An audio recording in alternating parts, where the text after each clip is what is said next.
राज ठाकरेंनी युती संदर्भात केलेल्या विधानानंतर ठाकरे सेनेचे खासदार संजय राऊत यांनी सुद्धा प्रतिक्रिया दिलेली आहे। पडद्यामागे पटकथा लिहिली जाते आणि ही पटकथा लिहिली जाणार आहे असं राऊत म्हणाले। ठाकरे गटातील लोकांना ही युती नकोय असा दावा शिंदे सेनेचे नेते संजय शिरसाट यांनी याच दरम्यान मात्र केलाय।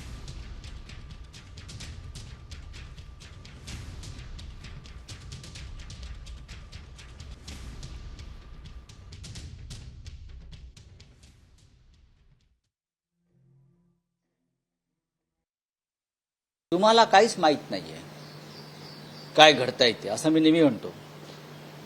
तुम्ही फक्त नेत्यांच्या स्टेटमेंटवरती अवलंबून राहून आपल्या भूमिका ठरवता। प्रत्यक्षात राजकारणात पडद्यामागे एक वेगळी पटकथा लिहिली जात असते आणि ती पटकथा नंतर समोर येते। ती पटकथा लवकर समोर येईल, स्क्रीन प्ले। उबाटाचे नेते उद्धव ठाकरे साहेबांच्या मनामध्ये युती करणे नाही आणि त्यांचे जे काही आजूबाजूचे आहेत त्यांनाही ही युती नकोय।